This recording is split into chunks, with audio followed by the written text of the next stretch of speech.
Hi everyone, this is Crystal with LP Design and Little Palettes, and today I'm going to show you a little bit about how I made this beautiful picture here with India ink and watercolor. And if you recall or saw the video, that this image was just a fun experiment that I did. I hadn't had a lot of experience with India ink or anything, so I wanted to show you a little bit of how to create something like this. So I'm going to flip the camera down. So what I have here is a watercolor paper. I sketched out a bit of an image. It may be kind of hard to see, but there is a light pencil drawing on there. I also have watercolors that I have already put water in. I use a pipette and I just drip it. And the reason that I do this is because if your watercolors are wet, then they're going to produce a lot more color.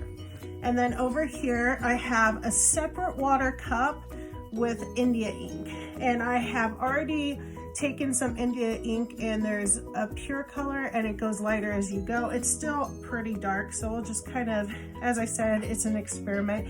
So one of the things that I notice about the India ink is a lot of it is like an outline. And the India ink that I'm using today is by Speedball, and it's super black. So let me flip it upside down for you, because my upside down is your right side up. So this is a great product. I know that a lot of teachers use it in their classrooms. You want to make sure you shake it first before you use it. And then I have just a couple of small, mostly rounded brushes. So I'm going to come in here, and any lines that I have that I want to stay dark, I'm going to start with that first. So I'm going to come in here, kind of outline the waterfall. And the more I push, so I have a little example paper here, the harder I push on the brush, the more it spreads, okay? So if I want my brush to be thinner, I'm not gonna push as hard. And if I push harder, it kind of spreads out, okay? I can also take and kind of curve my brush just a little bit. And if I want a smaller brush stroke, I can also use a smaller brush. The biggest thing is that I want to be careful about brushing my hand over it and smudging it, especially with this kind of India ink, because it is not washable.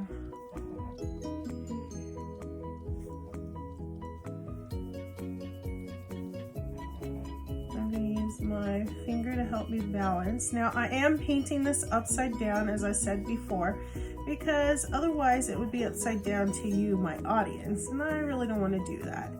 So I'm going to come up here, and I can take some water, kind of thin it out if I want to, while it's still wet. Okay.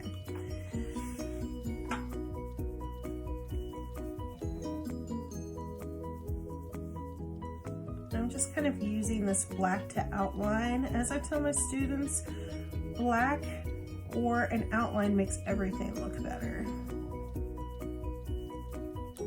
And as you see, it's getting a little lighter the more I use this brush. Okay, I can rinse it. Let me show you the lightest color I have. Now this is still going to be somewhat dark. It's not quite as dark, but this is the lighter of the colors. So if I want it to seem either further away or more faint, this might be a good solution. And I can come back in here. Now also, you may notice I didn't wipe my brush. If you want it to stay pure black and concentrated, you may want to do that.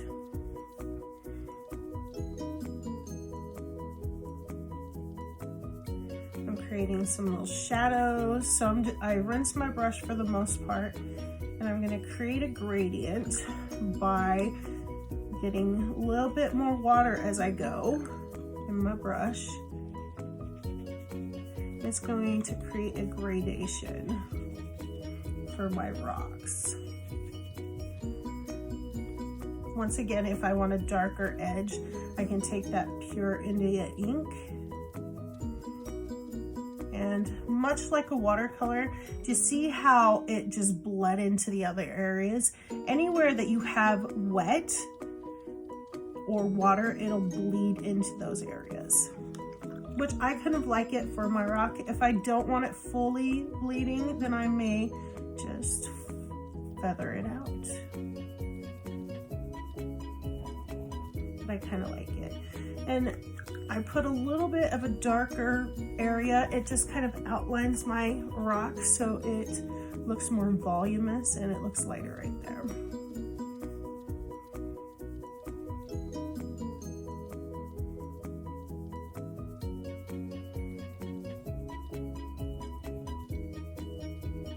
Another thing I can do is if this isn't dark enough, I can come back in when it's dry and I can add another dark area to it.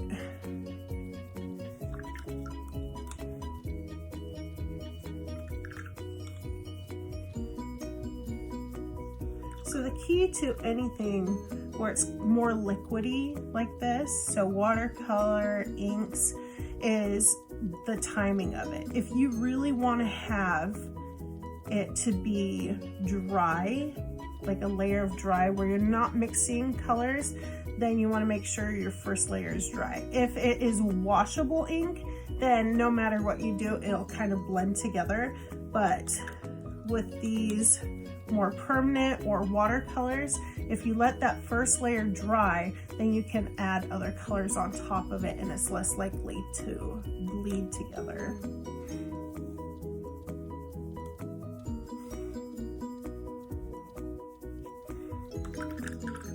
Okay, so maybe add a little bit of outline down here. I can always come back in with more. I might want to soften this edge a little bit. I don't want to lose that highlight though. You do want to be careful because if you come in with just water, see how it kind of takes away from it. So that's why I'm working the ink, because I don't want it to look splotchy. And you kind of have to work it a little bit more.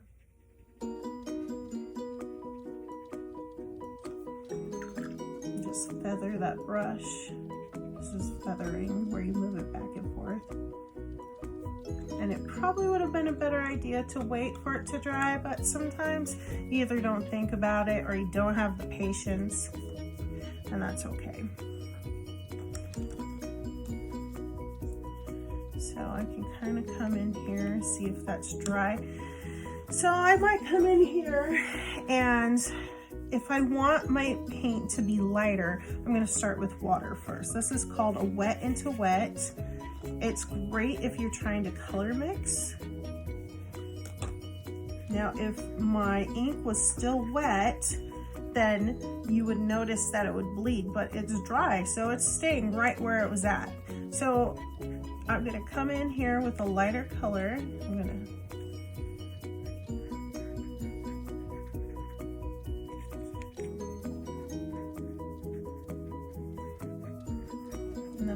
come in here, rinsing my brush. I might come in with another just slightly darker. If I don't want a lot of the color on my brush, I kind of just wipe the edge off, and I might start with kind of an outline, maybe just touching on some of those areas and see how it starts to bleed together. That is great. I love that. I'm going to leave some of these lighter areas. And if you're not sure what colors you have, it's always nice to have a scratch piece of paper. So what is this color? Is this blue? It's purple. So if you want a little bit of purple, you can. Sometimes I like to add a little bit of purple. And you notice I took it just from my paper. I didn't want a lot of purple, so I'm toning it down. And I love how this ink kind of gives you a sketchy look to it. I like the purple because I can outline it a little bit. I might come back in with a little bit more of this blue here.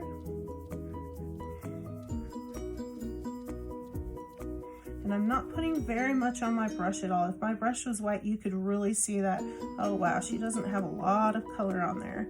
Getting a little more dark to here, and I love how this is coming out. So typically at the base, I start by having a lighter area here and having it go darker. Now, one thing that I may do is I may wait on this area because this is still wet. I don't want that to bleed into there. So I might come over here and do another waterfall, and I can just do what I did before. Add some water to it. Add some of this light blue.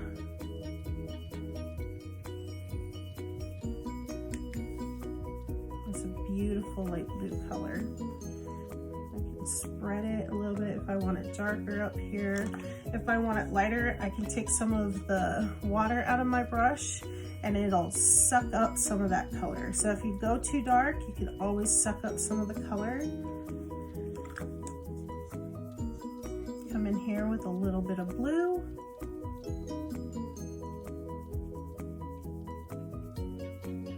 Kind of have areas that are darker. Create some lines. And as I said, I love having this bleed together. It creates a nice effect. Now you see how I missed this spot right here? There's a couple things I can do. I can either take like some paper towel. I don't have paper towel on hand, but I have Kleenex, so I can wipe it. But that area is still moist. So if I am wanting to not have that area bleed, then I need to let it dry before I add color there, because it still is moist enough. Even though I dabbed it, it'll bleed into that area. Want to have some lighter areas. You can see I'm dabbing my brush, picking up some color. I may come back in with a little lighter color. And I'm just experimenting with it until I find what I'm looking for. And as I said, I am painting upside down right now, so it may look a little bit different when I flip it over, and that's okay.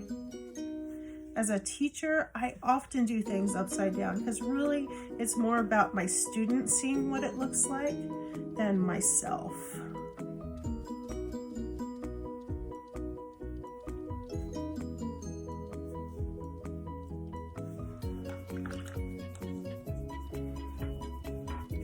Coming back in here, got kind of a harsh, oh, it's already dry, so we're gonna have to come in here. And if you like this tie-dye kind of pattern look, that's fine. I'm gonna say I want it a little bit more rock-like. So since I have some color laid out, I might just come in here. I might switch to a lighter, smaller brush because I want to do some drawing with it. You can totally draw with your brush here. If you want to, you can do cross hatching and different lines, or you can scrub it.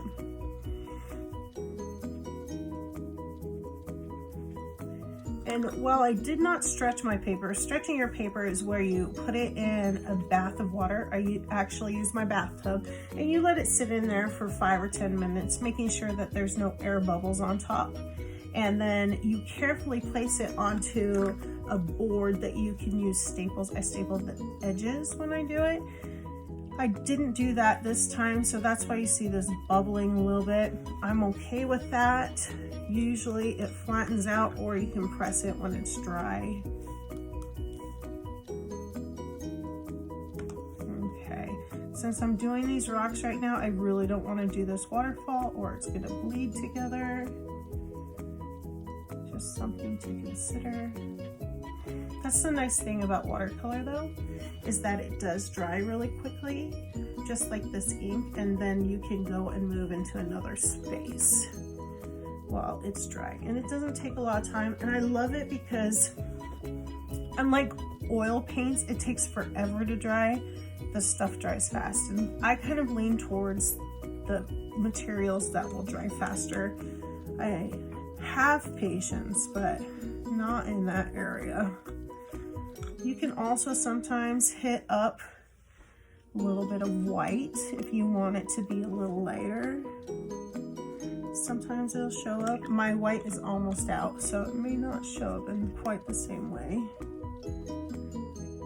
Whenever you add white, it becomes more creamy, and if you want a creamy look, that's great. Most of the time, I don't really want a creamy look.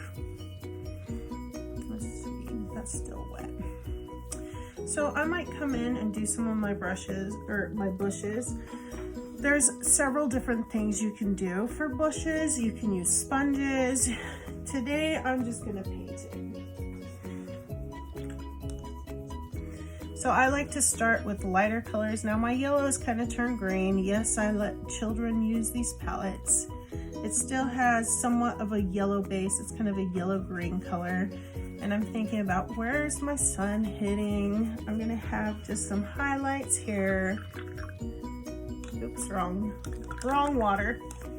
And then I'm gonna come in here with the next color green. And if I wanna have a little more watery, I can just add a little more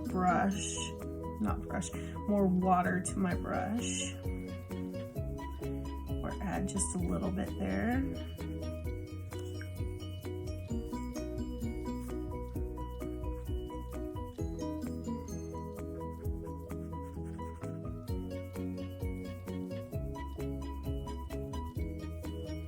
It's just all kind of blurry now. Now it's a little darker.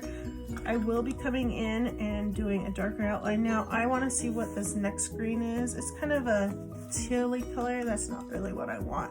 So I'm going to come in and I'm going to outline a little bit on the outside here. Got mostly water on that one because it's going to really make my bush stand out more if I put a darker color on the outside of it. Trick of the trade, outlines. Outlines are our favorite, and I might just smudge that a little bit. So if I want my bush to really have an outline, one thing I can wait for it to dry and do that. But another thing is, if I don't want to use the next color over, what artists use is blue. I'm not going to go black because black makes everything so dark so fast. But I can come in here with a little bit of blue and it creates a more shadowy color, especially with greens and yellows. It turns it darker green. And when this is dry, I would come back in here and add some more details with it.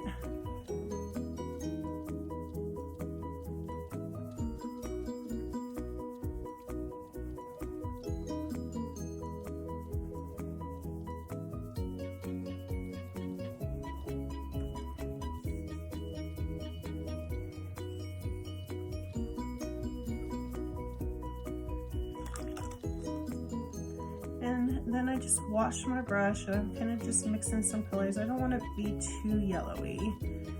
I'm just dabbing, just picking up some of the colors I already have. Okay, you can kind of dab it. If it feels moist, it means that, or cool, it means that it's still moist. So this is a good start for my picture. I'm going to flip up the camera. So just like I had in this picture, sorry, directional location.